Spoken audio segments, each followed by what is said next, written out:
Donc, bienvenue ici au Centre Ressourcement pour cette conférence co-animée par Christophe Carrette et moi-même. Et donc, voilà, pour les personnes qui viennent pour la première fois, bienvenue. Pour les personnes qui sont je dirais, des habitués des conférences voilà, que je donne ou que d'autres personnes donnent, bien voilà, c'est l'occasion de nous retrouver. Alors, petit point de départ, ça va être Christophe qui va commencer. Moi, je poursuivrai dans la seconde partie, donc je suis euh, en seconde partie. Peut-être juste deux mots sur ce qui nous a poussé à, comment je vais dire, à concevoir cette conférence sur l'eau. Voilà, mais il se fait que voilà, on se connaît depuis quelques années, mais c'est vrai que quand on se voit, c'est très difficile d'arrêter Oui, le, le, le partage, notamment sur l'eau, parce que c'est un sujet qui nous passionne tous les deux. Moi, depuis, je dirais plus de 30 ans, et toi peut-être un petit peu moins, oui, oui, c'est vrai. mais voilà, moi, ça m'a. Alors, je ne suis pas scientifique, mais j'ai toujours été passionné par l'eau dans ses dimensions multiples et variées. Et donc, c'est Christophe qui, à un moment donné, s'est dit, mais on devrait donner une conférence à deux. Voilà. Et donc, je lui ai dit, mais pourquoi pas. Et donc, c'est comme ça qu'est né ce projet. Hein, on a beaucoup parlé, puis voilà, ce soir est le grand jour. Et donc, je vais d'abord le laisser se présenter et puis démarrer ton exposé. Et vous aurez l'occasion, puisque ce seront deux approches, hein, Christophe va aborder l'eau d'ici, moi je vais plutôt aborder l'eau de là. Le petit jeu de mots évidemment. Et donc il y aura peut-être des recoupements parce que on n'a pas, on verra un petit peu, mais chacun aura une approche en tout cas spécifique.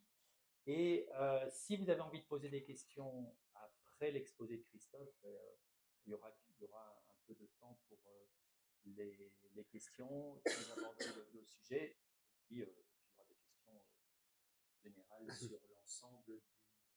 Enfin, si tant est que vous avez envie de poser des questions, il n'y aura peut-être pas de questions.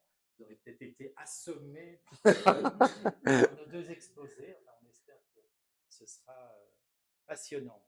Alors, je vais céder la parole à Christophe qui va se présenter, voilà, et puis pour ceux qui ne le connaissent pas, et puis te laisser dérouler ton exposé. Avec plaisir. Merci d'abord de m'accueillir et de faire cette co-conférence. C'est la première fois pour moi Ah oui, que je co-anime une conférence. En général, je suis seul. Maintenant, je me sens rassuré parce que tu es à côté de moi. S'il y a une défaillance, tu pourras intervenir. Et c'est vrai que si on reprend la genèse de cette conférence que l'on fait à deux, ce qui est chouette, c'est que bon, moi, je venais ici pour des soins et finalement, la partie conversation prenait le pas sur la partie soins. Donc, je me suis dit qu'on devait évacuer ça par une conférence parce que sinon, ça servait plus à rien de venir pour des soins. Et alors, on a beaucoup échangé par téléphone et on avait vraiment un chouette échange parce que on réfléchit au-delà de l'eau d'ailleurs, parce que l'eau, vous verrez, à l'occasion de la conférence, est un vecteur, est un média, est une interface. Je pense que vous serez, tout comme moi, j'ai été très surpris par ce qu'elle peut représenter. J'ai vraiment fait un vrai voyage au cœur de la nature de l'eau et je dois dire que l'eau revient sans cesse avec des surprises et on en a eu ici très récemment, pas plus loin que la semaine passée, je vous en parlerai. C'est absolument passionnant et ce qui est marrant, c'est que toute l'histoire, en ce qui me concerne, a démarré il y a un peu plus de 10 ans, il y a 12 ans et il y a des personnes qui étaient présentes, qui me l'ont fait remarquer. J'avais suivi une conférence à mon tour chez Christian Smith, sur la dynamisation de l'eau dont je ne connaissais strictement rien et à la fin de cette conférence, Christian avait découvert un appareil, le GIE, et avait demandé si quelqu'un dans l'assemblée voulait approfondir le sujet. Et un peu comme en classe, j'ai levé le doigt et puis, eh bien, tout a commencé à se dérouler. J'ai remonté la rivière, c'est-à-dire que j'ai remonté les filières des appareils, je les ai achetés, je les ai testés, j'ai lu, j'ai fait beaucoup d'analyses, et puis c'est vraiment un chemin assez solitaire finalement, puisque quand on démarre une réflexion dans ce domaine-là, la dynamisation de l'eau, où il y avait très peu de sujets qui étaient compris, connus et objectivés, eh bien, c'est au début du moins, c'est un chemin de solitude. Et c'est pas plus mal puisque c'est un chemin intérieur. Et aujourd'hui, au-delà du fait que c'est la première fois que je co-anime, c'est la première fois que je vais faire cette présentation sur l'Odyssée à l'au-delà. Parce que ma présentation globale fait 280 slides. Je vous en épargne puisque j'en ai pris 25%. Mais je dirais que c'est peut-être les 25%, donc il y a 70 slides, qui sont probablement les plus intéressants parce que c'est vraiment l'aspect le plus énergétique, le plus quantique, et j'ai essayé de vous visualiser cela en montrant quelques analyses qui ont été faites récemment et qui sont vraiment surprenantes. Et puis, il y a des photos quantiques qui ne sont absolument pas truquées et qui, là aussi, ce sera peut-être un peu plus surprenant, sont interpellantes, mais là, ce sera libre à vous à les interpréter, mais je vous les présenterai quand même puisque ce sont de vraies photos. Et ici, je crois que ce qui est intéressant, c'est d'aiguiser les curiosités et puis d'ouvrir grand les capteurs pour découvrir des choses. Voilà, en guise de prélude et de préambule. Et donc, en quelques mots, donc en ce qui me concerne, pour les gens qui ne me connaissent pas, moi j'ai une formation juridique, je suis juriste. J'ai été pendant plus ou moins 20 ans dans la finance et la banque assurance. Et puis à un moment donné, j'en avais absolument assez de cette mentalité, de ces valeurs et autres. J'ai donné ma démission quand j'étais patron du Crédit Foncier de France pour écrire un livre. J'en ai encore quelques-uns qui me restent ici, et le livre s'intitule Ainsi va la vie. C'est un livre sur le sens de la vie, de la mort, de l'amour et de toutes les questions que l'on se pose. Et puis après ça, c'était très compliqué pour moi de retourner dans un business as usual. Et donc, je cherchais mon sens à moi, ma voie à moi, et surtout euh, une activité professionnelle qui avait des valeurs et avait du sens. Et c'est suite à ça d'ailleurs que j'ai suivi la conférence chez Christian Smith, que j'ai levé le doigt, et que l'aventure, en ce qui me concerne, l'aventure bleue, a démarré. Je vois que tu t'es assis, donc tu t'attends à un très long discours. C'est bien. Et donc j'ai commencé en 2014 à m'intéresser à l'eau, et ça n'a fait que s'amplifier avec le lancement du biodynamiseur en 2020. Voilà en quelques mots qui je suis. Et donc je commencerai par vous dire que finalement on a tous, et encore dans les questions que j'avais ici juste avant de démarrer, les gens me parlent de calcaire, de pureté de l'eau, de filtration, etc. Et ce sont toujours des questions assez classiques qui font 90% des questions que l'on me pose. Mais paradoxalement, les 90% de questions que l'on me pose, c'est concernant 10% de la réalité de l'eau. Puisque 90% de cette réalité que j'ai découvert au fur et à mesure, eh bien, c'est un peu comme l'iceberg, elle est invisible, elle est immergée, et c'est cette réalité-là que j'ai envie de vous partager ce soir, et qui fera la connexion avec les réflexions de Philippe. Et d'ailleurs, je crois qu'on sera en synchronicité parce que, comme on a déjà beaucoup parlé, je pense qu'on se comprend et qu'on fera des allers-retours dans nos présentations réciproques. Euh, je vais tout de suite, donc je vais escamoter la partie de ma présentation qui parle de la filtration pour rester d'abord en les temps et pour aller tout de suite vers ce que j'estime être essentiel, c'est-à-dire la dynamisation. Et en ce qui me concerne, la dynamisation était vraiment quelque chose d'assez mystérieux il y a un peu plus de 10 ans. Je comprenais pas très bien ce que ça voulait dire, et il y avait plusieurs exceptions et plusieurs explications.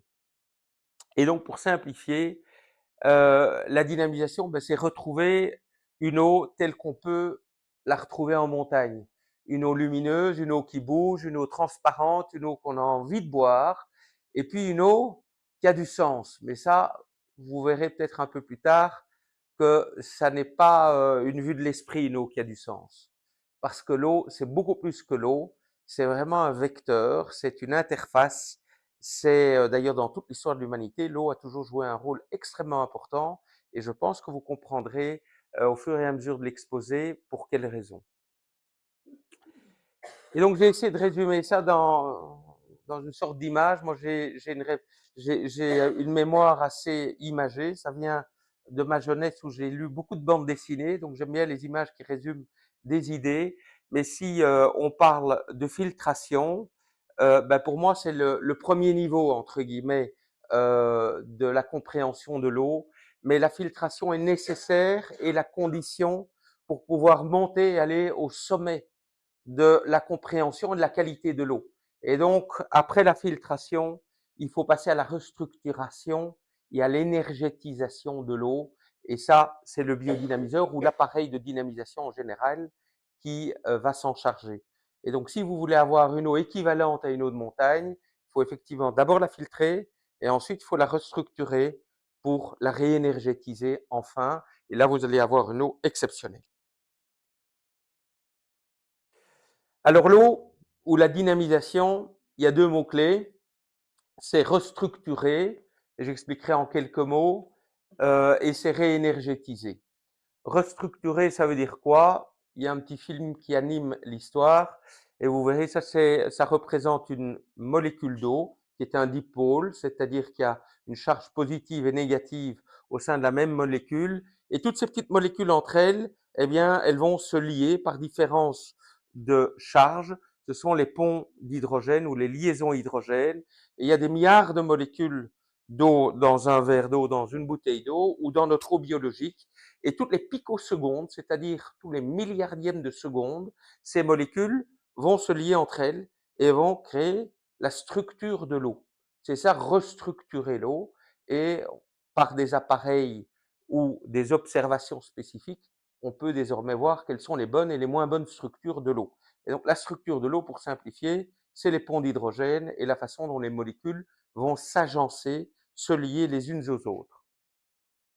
Et donc ici, je vous ai mis 3 photos pour commencer à illustrer un peu le principe de la structure de l'eau. Alors à gauche, c'est une illustration parce qu'il n'y a pas un appareil au monde qui peut photographier la structure de l'eau liquide.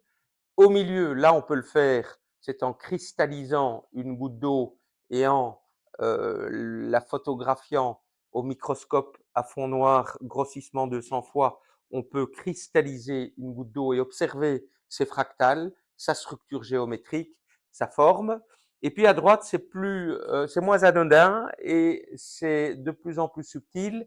C'est la structure lumineuse de l'eau. C'est-à-dire que ce sont des images de transformées de Fourier rapide, c'est de l'imagerie scientifique et on va au cœur de l'image fréquentielle de l'eau. Et ce qui est intéressant dans les 3 images et les plus, heu, et les plus curieux d'entre vous l'auront peut-être remarqué, eh bien vous retrouvez systématiquement cette forme géométrique hexagonale et donc c'est déjà une partie du voile qui est levée puisque une eau qui est de qualité sera très souvent organisée d'un point de vue structurel, sous forme géométrique hexagonale. Alors donc il y a restructurer, il y a réénergétiser.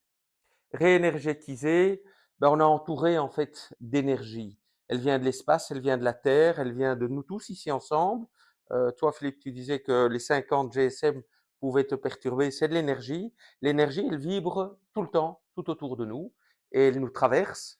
Elle influence évidemment la façon dont notre eau biologique va s'agencer, mais elle est porteuse, l'énergie est porteuse d'informations, et on verra par la suite que c'est extrêmement important parce que finalement, l'eau qu'elle traverse, cette énergie va lui transmettre de l'information et on verra comment le lien peut se faire avec l'être humain et puis avec notre conscience. Et donc l'énergie est absolument fondamentale et quand elle traverse l'eau, elle traverse non seulement l'eau qu'elle va restructurer au niveau moléculaire, mais elle va aussi rester captée dans les minéraux qu'elle contient et même dans les polluants s'il y en a encore. Donc l'énergie reste dans une eau qui est conductrice ou qui a des minéraux. Les minéraux font office de zone de stockage, si vous voulez, en termes d'énergétisation de l'eau.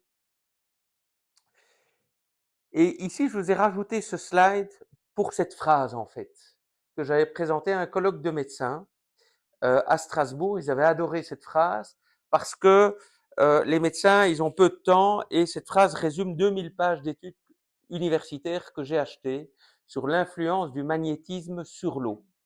Et grosso modo, tout est dit dans cette phrase et c'est un peu où ce sera le fil conducteur de la conférence. C'est-à-dire que tout liquide conducteur, c'est-à-dire une eau qui contient des minéraux, qui entre en mouvement, vortexé, et qui est exposé à des champs magnétiques, des aimants permanents, voit naître en son sein des courants électriques à charge électronégative. Et si vous avez capté cette phrase et ses implications, eh bien, vous aurez tout compris de l'eau, puisque finalement, lorsqu'une eau naturelle est en mouvement et exposée à de la lumière ou de l'électromagnétisme, elle va capter beaucoup d'énergie et vous verrez que cette énergie-là aura toute une série de bienfaits pour celui qui la boit. Et l'électronégativité dans l'eau est absolument essentielle.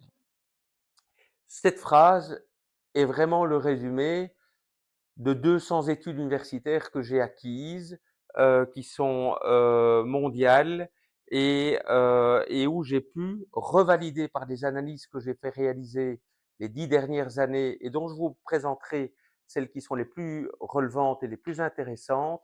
Eh bien, ces 10 dernières années, j'ai pu confirmer cette phrase par toute une série d'approches et d'analyses scientifiques et j'y reviendrai. Et donc, pour pouvoir aboutir à une eau qui est de qualité, eh bien, il faut la dynamiser. Pour la dynamiser, il y a trois grands principes. Il y a les vortex, les champs magnétiques et les minéraux. Et quand on a ces trois éléments-là, des fréquences minérales naturelles, eh bien, on peut commencer à dynamiser l'eau et aller plus loin dans la compréhension de l'eau. Alors le biodynamiseur qui est ici juste derrière, donc c'est la vraie version, c'est son squelette. L'eau coule à l'intérieur de l'appareil qui est fait de cuivre, d'or et d'argent. Dans la partie vide, vous avez une dizaine de kilos de minéraux qui ne sont pas en contact direct avec l'eau qui coule, et l'eau coule en une seconde à travers l'appareil. Et ce faisant, finalement, l'appareil va reproduire le cycle de l'eau qui prend plus ou moins 1 mois dans la nature, mais ici, vous l'avez en une seconde. Et l'appareil, grosso modo, applique les trois principes de dynamisation que sont 1, les vortex, 2, le magnétisme ou l'énergie, et 3, les fréquences minérales naturelles. Pour aller plus loin dans l'explication et dans le principe du biomimétisme, c'est vraiment observer, comprendre et copier la nature, la fameuse phrase de Victor Schauberger, j'ai rien inventé du tout, c'est la nature qui a été observée, comprise et copiée. Et ce qui est génial, c'est que quand on copie la nature, on retrouve la vraie nature de l'eau. Et donc, finalement, la nature nous le rend bien. Eh bien, ici, c'est plus ou moins l'illustration des mouvements que l'on peut retrouver dans la nature, enfin, ou les mouvements que l'eau suit lorsqu'elle coule librement dans la nature. Du côté gauche, les mouvements, et du côté droit, c'est plutôt les fréquences et l'énergie à laquelle elle est exposée et qui sont intégrées dans l'appareil pour pouvoir reproduire ce cycle de l'eau. Alors là, je ne vais pas vous les égrener, mais ces 21 principes qui sont intégrés dans le biodynamiseur ont permis, et là pour moi, ça a été le Graal et la consécration. Je vous en ai touché un mot, mais la semaine passée, l'appareil a obtenu la médaille d'or au Salon des inventions de Genève. Il était en compétition avec 1042 inventions venant de 42 pays différents. C'est vraiment les Oscars des inventions, Genève. Et eh bien, l'appareil a obtenu la médaille d'or avec les félicitations du jury. Donc pour moi, ça a été un moment de jubilation. Et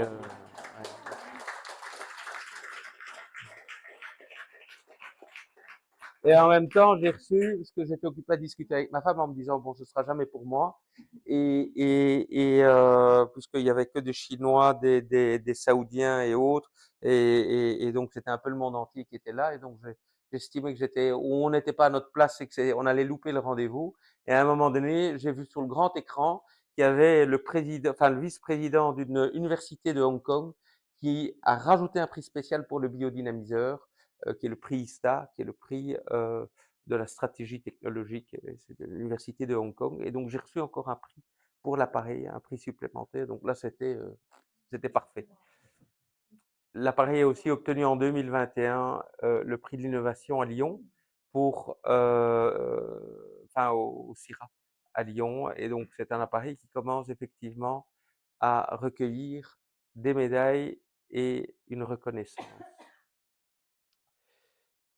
Ici, je vous en ai touché un mot. Donc, en fait, pour simplifier, l'appareil reproduit en 1 seconde le cycle de l'eau qui prend plus ou moins 27 jours, donc 1 mois pour simplifier, dans la nature. Je ne vais pas vous faire l'affront d'expliquer quel est le cycle de l'eau, mais il est plus ou moins expliqué de façon imagée et puis décrite autour. Ce qui est important, c'est peut-être de parler de ce monsieur barbu ici, qui est Victor Schauberger, qui est vraiment la référence en termes de vortex et de mouvement de l'eau. C'est un garde forestier qui a beaucoup observé l'eau, les mouvements tourbillonnaires et les tourbillons centripètes dans les rivières naturelles.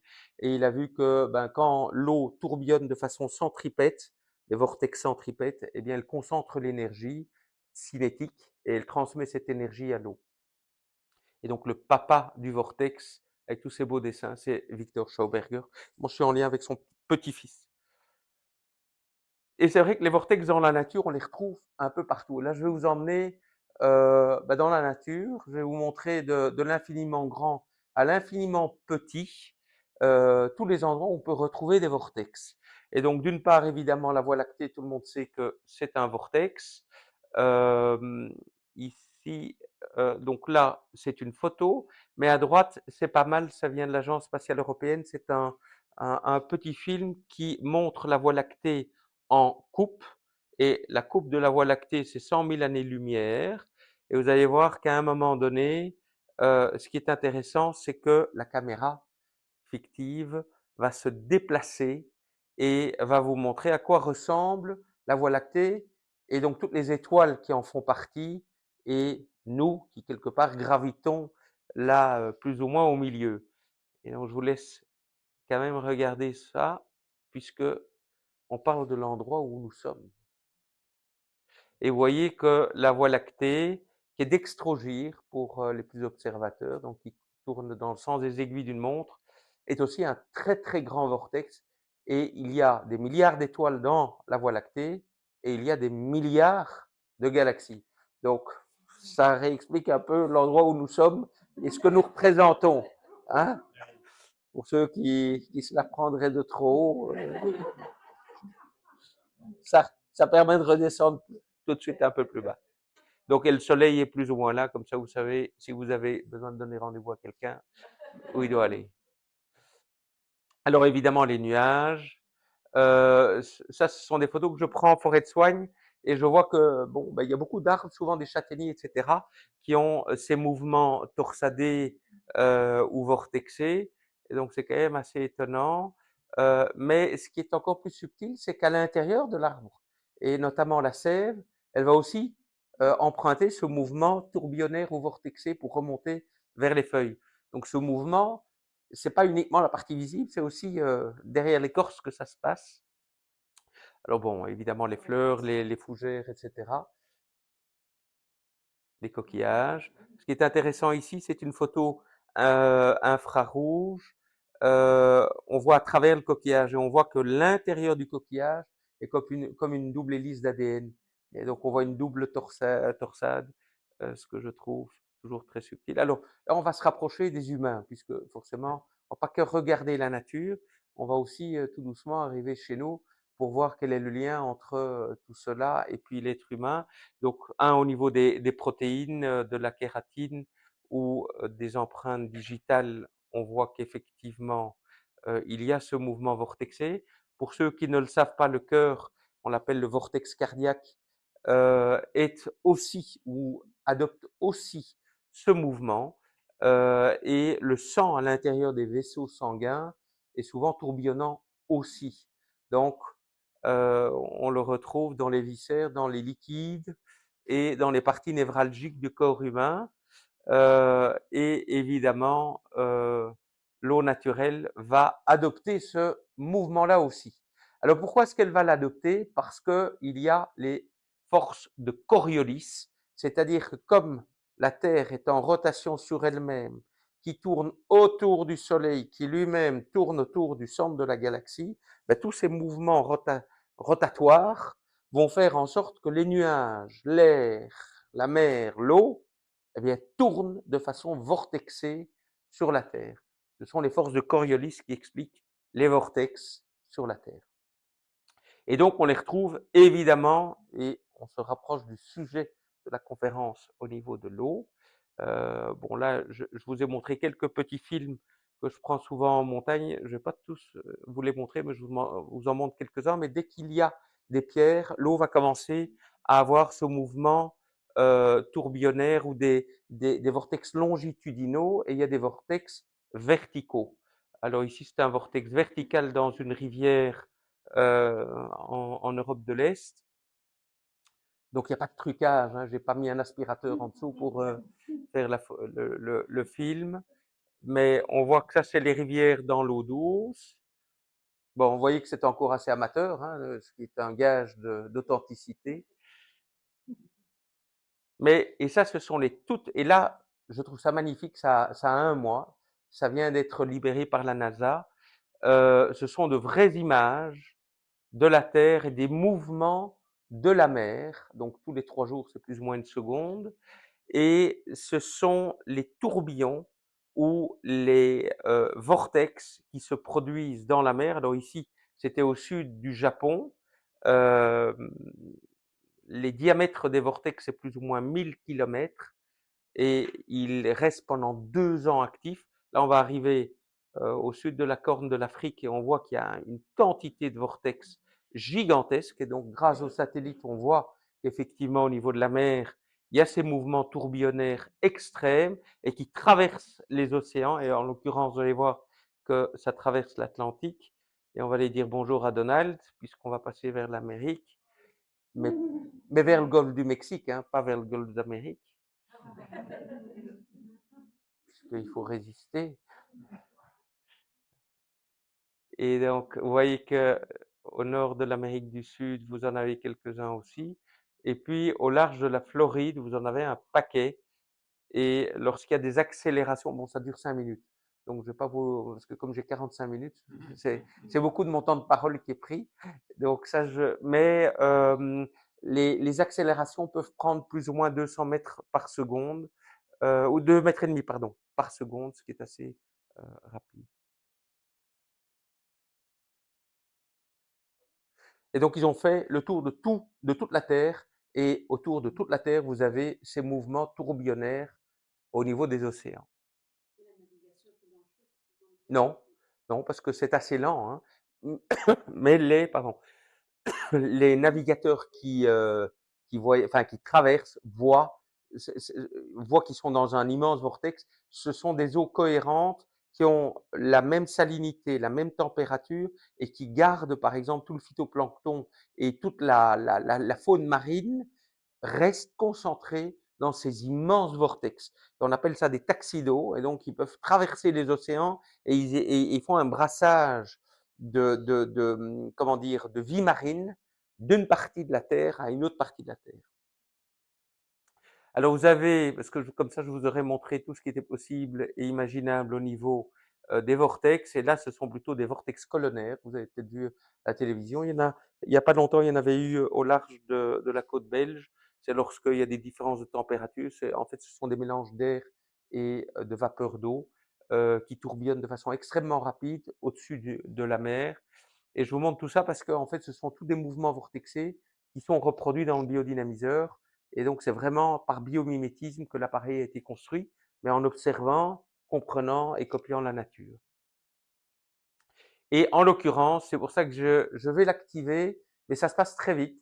Donc le biodynamiseur, je l'ai fait réaliser en résine transparente. J'ai mis des tuyaux d'arrosage dedans et puis j'ai fait couler de l'eau dedans. Et ça a été le premier grand moment d'émotion que j'ai eu dans le cadre du développement de l'appareil quand j'ai vu ce qui se passait à l'intérieur. Je m'y attendais pas du tout. Donc je vais l'activer. Vous allez voir que l'œuf va se remplir. Donc c'est réellement comme ça que ça se passe dans l'appareil et de façon continue. Et vous allez voir ce qui se passe quand l'eau est totalement remplie l'œuf. Vous voyez que le vortex centripète se génère et donc l'eau continue à remplir. Et puis une fois qu'il est rempli, qu'est-ce qui se passe-t-il? Tac!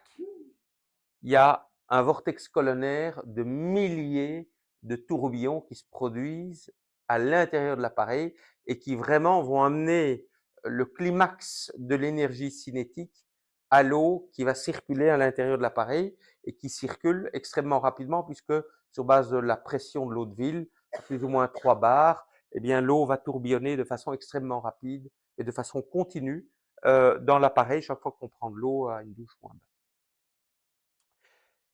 Alors, je continue ma petite histoire sur les vortex dans la nature, mais l'eau, elle ne fait pas que couler et suivre des mouvements vortexés, elle capte aussi la lumière, parce qu'elle est souvent exposée à la lumière.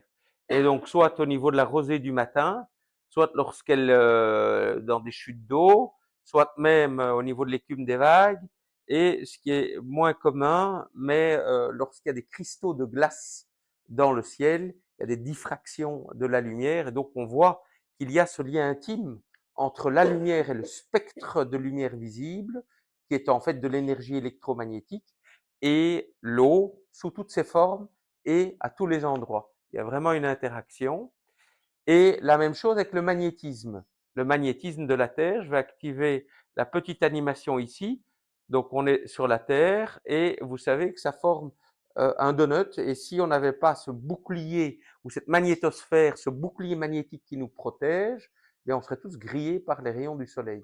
Donc on est constamment interpénétré par ce magnétisme terrestre, puisque le cœur de la Terre, c'est des métaux en fusion. Comme elle est en rotation, ça génère du magnétisme. Ce magnétisme est vraiment un bouclier par rapport à tous les rayons ultraviolets et autres, enfin et gamma, et donc des fréquences extrêmement élevées qui tueraient la vie. Sans ce magnétisme, on ne serait pas là. Et donc le magnétisme traverse évidemment l'eau aussi.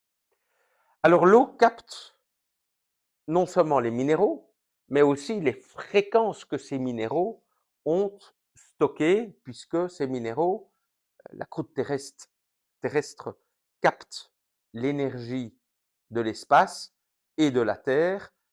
Ces minéraux représentent d'un point de vue physico-chimique de la matière, mais ce sont aussi des lieux de stockage de cette énergie.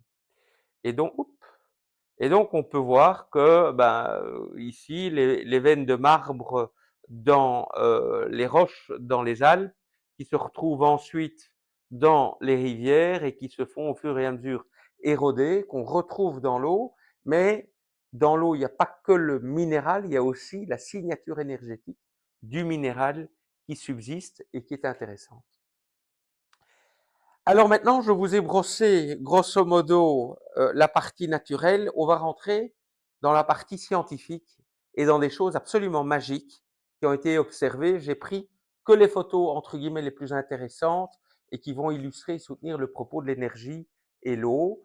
Ce sont des photos qui sont assez exceptionnelles puisque a priori je les vois nulle part d'autre. Donc elles ont toutes été expertisées et alors les bonheurs n'arrivent jamais tout seuls. Il y a un mois, je vous en parlerai sur le slide concerné. Je peux vous dire aujourd'hui que ces photos ont une certitude scientifique de 100%. Et donc, il y a une validité scientifique désormais de 100% par rapport à ce que je vais vous montrer. Enfin, certaines photos que je vais vous montrer. Alors, je commence toujours par celles-ci qui sont les plus simples, qui sont les plus faciles à comprendre. C'est à gauche, vous avez une goutte d'eau, enfin, ou de l'eau qui a été cristallisée. On la photographie avec un microscope à fond noir, c'est de l'eau du robinet, et on voit que, entre guillemets, sa structure cristallisée, complètement explosée, déstructurée, et que, bon, ben voilà, ressemble à ça. Quand on fait la même chose avec une goutte d'eau qui vient des Alpes suisses, on a un superbe flocon de neige à 6 pointes qui s'organise en fractal. Et alors, ce qui est intéressant, c'est que quand on prend toujours la même eau du robinet, mais qu'on la dynamise et que cette eau-là passe par le biodynamiseur, et je l'ai fait tant en France qu'en Belgique qu'en Suisse, eh bien, on retrouve à nouveau une, une structure cristalline identique à celle de l'eau de montagne, c'est-à-dire un flocon de neige à 6 pointes avec une série de fractales. Et donc, on commence à comprendre que quand la dynamisation permet d'atteindre, d'obtenir une eau comparable à une eau de montagne. C'est pas une eau de montagne, mais elle est comparable, du moins sous cet aspect-là, quand on la cristallise. C'est une indication, c'est une approche. On va voir qu'il y en a d'autres. Et à partir du moment où on peut accumuler les indices, on peut commencer à espérer ou penser qu'il y a quelque part une vérité.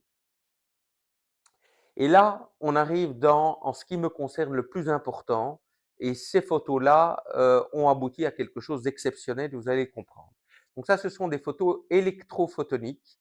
Là, on va mesurer, on va photographier dans le domaine ultraviolet l'énergie qui pulse à l'intérieur d'une goutte d'eau. Et donc à gauche, c'est une goutte d'eau qui a cette forme-ci, donc beaucoup plus arrondie, hein, ronde, et la partie bleue foncé, c'est l'énergie qu'elle pulse. Et ça a été photographié par une caméra électrophotonique. Ça, c'est l'eau non dynamisée. Le principe, c'est que non dynamisée est toujours à gauche, et puis après le biodynamiseur, c'est toujours la même eau du robinet, donc la même qualité physico-chimique, mais qui passe par le biodynamiseur, et ensuite on rephotographie, et qu'est-ce qu'on voit? On voit cette goutte-là. Et les différences, bon, ben, elles sont criantes, elles sont claires, sans appel. C'est-à-dire que d'une part, au niveau de la forme, on voit que la goutte d'eau s'est étalée. Ça, c'est une indication pour comprendre que la tension superficielle de l'eau a diminué.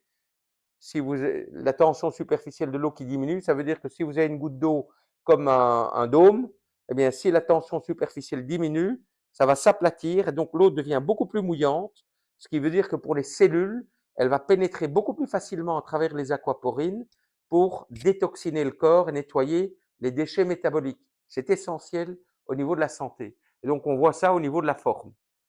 Ça a été confirmé par la suite par des analyses que j'ai faites en tension superficielle en Hollande. Et l'autre chose que l'on voit dans cette photo, c'est évidemment les petites flamèches, qui sont les streamers, c'est de la photo Kirlian. Et là, c'est l'énergie qui est pulsée.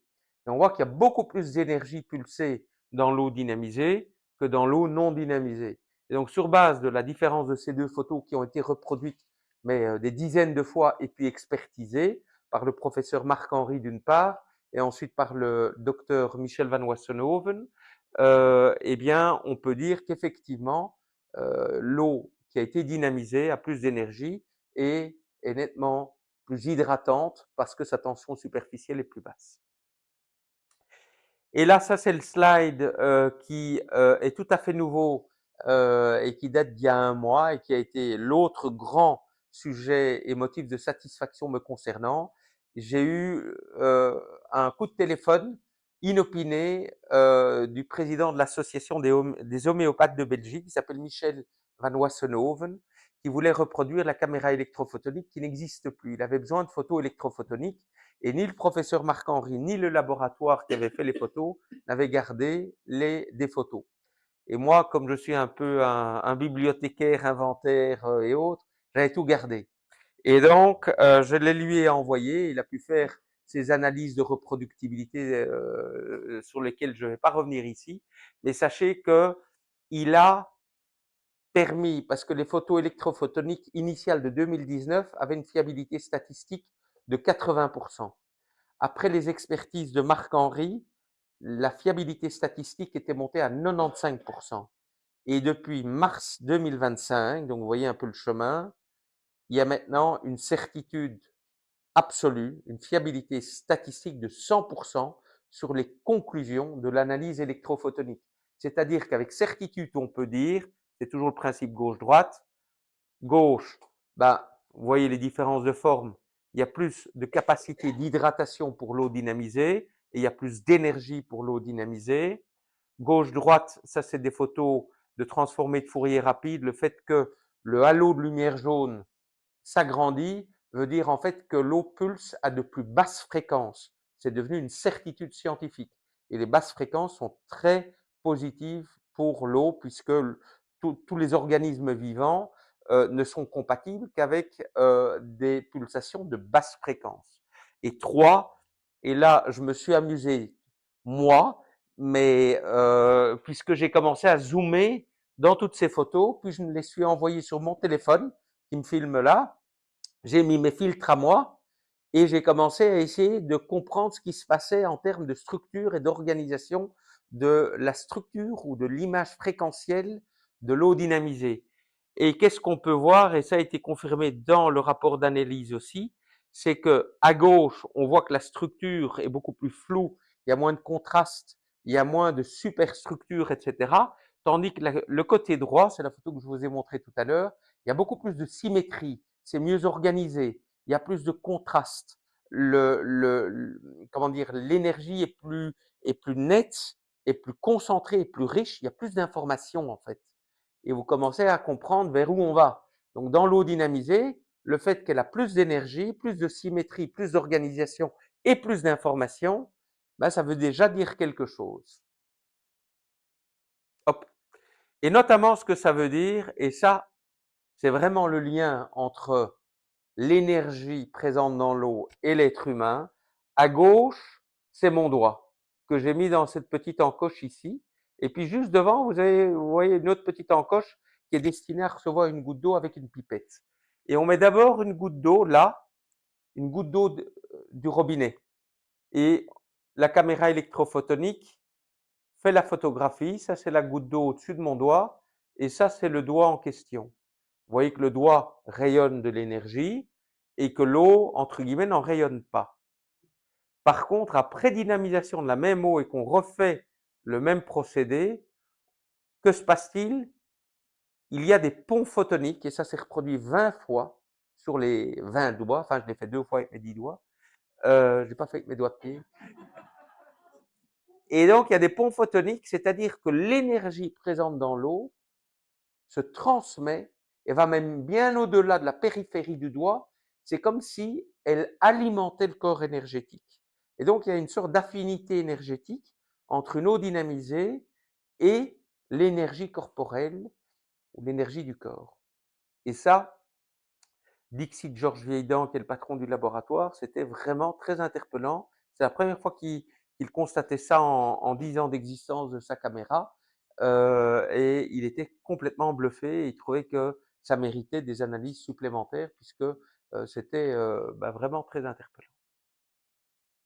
Alors une explication de ce que ça peut être, et comme le sens ou le titre c'était le côté quantique, en fait l'explication on la retrouve en mécanique quantique, c'est-à-dire que quand un liquide et notamment l'eau est exposé à des champs magnétiques, eh bien il y a l'électron de l'hydrogène qui va passer d'une couche orbitale plus éloignée du noyau vers une couche orbitale plus proche du noyau, et ce faisant, elle va libérer de l'énergie, de la lumière, des photons. Et c'est ce qui ça s'appelle l'effet Zeeman. Et en fait, comme dans le biodynamiseur, vous voyez qu'il y a toute une série d'aimants, eh bien, les champs magnétiques émis vers l'eau vont libérer de l'énergie qui va être pulsée dans l'eau. Elle va la capter, cette énergie, elle va la pulser, mais elle va aussi la stocker dans les minéraux de l'eau. Donc, elle reste dans l'eau, elle ne disparaît pas de l'eau. C'est pour ça que dans l'eau dynamisée, il y a plus d'énergie. Alors, je vous ai promis une approche quantique, donc j'ai plus ou moins terminé tout ce qui était analyse ou les quelques slides que je voulais vous montrer au niveau des analyses scientifiques. Maintenant, je vais vous montrer des choses un peu plus interpellantes qui ont été faites, enfin, ou des photos, ou des constatations, ou des petits films que j'ai récoltés comme ça de ci, de là, et qui sont vraiment des photos quantiques, avec l'appréciation ou l'interprétation que vous voudrez bien y mettre. Mais je commence par ce slide-ci pour expliquer que finalement, dans le vide scientifique est paradoxalement un plein d'énergie. Le vide quantique est en fait bourré d'énergie, et ça c'est le principe de l'effet Casimir. Hop, que se passe-t-il? C'est que, mais je vais devoir peut-être le faire moi alors avec mon doigt. Hop, comme ça. Ce qui se passe, c'est que l'effet Casimir, ce sont deux miroirs qui, qui sont là, donc dans le vide, deux miroirs l'un en face de l'autre qui commencent à bouger. Eh bien, on se rend compte que dans le vide, quand deux miroirs bougent l'un en face de l'autre, en une fois, il y a de la lumière qui apparaît. Et donc, il y a des photons virtuels qui apparaissent. C'est la preuve que le vide, finalement, est rempli de lumière et donc d'énergie et donc de photons. Et ce qu'on croyait vide est en fait, paradoxalement, un plein d'énergie. Casimir, hollandais. Ça, c'est la seule et unique photo qui a été faite par deux Finlandais du vide quantique. Ce sont les traces sur un microscope des particules de photons qui ont été colorées pour les rendre visibles du vide quantique. Et donc, ce que l'effet Casimir montrait en termes de lumière, ben, finalement, c'est ça dans du vide. Donc, ce que la science estimait être vide, c'est pour ça que je vous disais au tout début la métaphore de l'iceberg, ben, un vide est un plein, en fait. Et on peut faire le parallèle avec l'être humain. Tantôt, j'ai vu l'une ou l'autre personne dire « Ah oui, on est constitué d'eau, on est constitué d'eau ». C'est vrai qu'on est constitué d'eau plus ou moins à 60-70% en termes de poids, mais on est constitué de molécules d'eau en termes de nombre à 99,9%. C'est quand même un peu différent. Et comme la molécule d'eau, c'est finalement un atome d'oxygène, deux atomes d'hydrogène, avec des électrons qui gravitent autour. Les électrons, c'est l'énergie. L'atome, c'est la matière. Et pour simplifier, c'est comme si c'était une tête de Mickey. Donc vous avez les deux oreilles et puis sa tête au milieu. Et pour rendre la chose encore plus compréhensible, l'atome, qui est la partie matière, c'est comme si c'était une orange. Et l'électron, l'énergie, c'est comme si c'était un grain de sable qui gravite à 5 km autour de l'orange. Ce qui veut dire que finalement, si je compresse toutes les molécules d'eau dont un corps humain est constitué, eh bien, en termes de matière, on rentre tous dans une tête d'épingle à cheveux et tout le reste, c'est du vide, c'est de l'énergie. C'est bien pour ça qu'il est tellement important de boire une eau qui contient de l'énergie, puisque c'est un liquide énergétique qui alimente notre corps énergétique. Et donc, ça c'est une photo de la caméra Korotkov qui tout de suite détecte quand on boit de l'eau dynamisée que effectivement le corps est rechargé comme une batterie énergétique.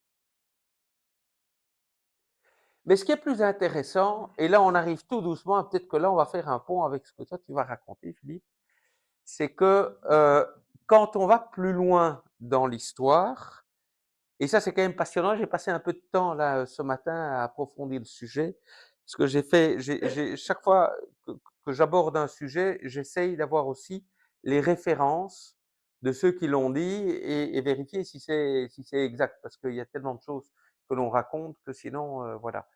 Et donc tout ce que je vais vous raconter est exact, c'est-à-dire que dans le cœur de nos cellules, il y a évidemment l'ADN qui, tout le monde le sait, a la forme d'une double hélice. Et la partie qui est perpendiculaire, ce sont les brins, ce sont les nucléotides, ça s'appelle. C'est là que se situe en fait notre génome. Toute l'information héréditaire de l'être humain se trouve dans l'ADN et dans ces petits brins-là en fait, les nucléotides. Une personne qui s'appelle Jean-Claude Pérez, un Français, a découvert que dans les proportions de la double hélice et des nucléotides, et en termes mathématiques et fractales, il retrouvait les proportions du nombre d'or au cœur de l'être humain. D'autres chercheurs américains, cette fois, ont découvert qu'autour de chaque brin ou autour de chaque double hélice d'ADN, vous avez plus ou moins 36 molécules d'eau chirales, c'est-à-dire en miroir, qui se lovent autour de l'ADN. Mais alors beaucoup plus fort, et là, ils ont fait des tests en laboratoire, c'est qu'ils se sont rendus compte que si on modifie l'eau et la structure de l'eau qui entoure la molécule, ça peut avoir un impact sur l'ADN et sur son organisation, sa stabilité et l'information qu'elle contient. Et donc finalement, l'eau, par l'entremise de l'information ou de la structure qu'elle représente, peut influencer le cœur et le code héréditaire ou le code génétique qui nous identifie tous et on est tous différents. Eh bien, l'eau peut avoir une influence, et c'est prouvé, sur le cœur de dans le cœur de nos cellules. Et ça, je trouve que c'est très interpellant. Parce que on réfléchit autrement quand on boit de l'eau, alors du coup, évidemment, puisque on ne boit plus n'importe quelle eau.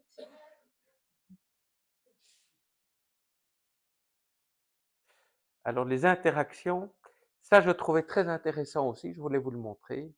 Ce sont des analyses qui ont été faites en Allemagne par un laboratoire où on prend 4 étudiants. Et ces 4 étudiants, on leur donne à chacun un verre d'eau et on prend 4 gouttes avec une pipette de chaque verre d'eau que l'on met sur une sorte de petite plaquette. Et on laisse s'évaporer des gouttes d'eau. Et qu'est-ce qu'on voit? Les minéraux que ces gouttes contenaient qui sont secs, qui sont sur la petite plaquette.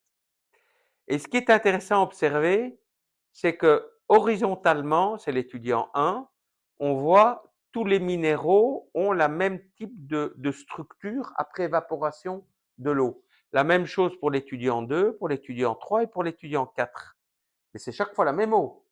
Sauf que quand on regarde ça verticalement, on voit que chacune des traces des minéraux qui subsistent sur la petite plaquette sont différents. Ça veut dire quoi?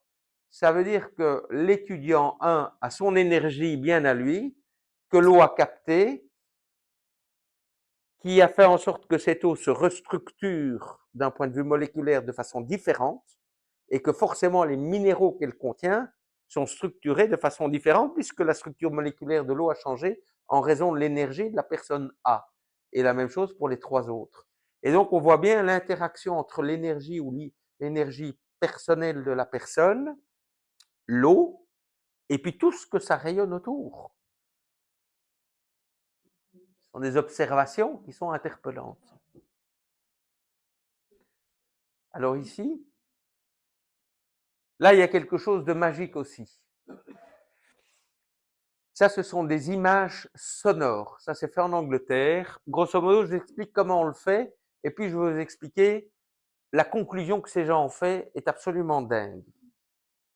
Donc c'est tout bête, hein. C'est un haut-parleur, c'est une sorte de latex dans le haut-parleur, c'est une lampe ici avec une sorte de grande lentille comme ça, voilà.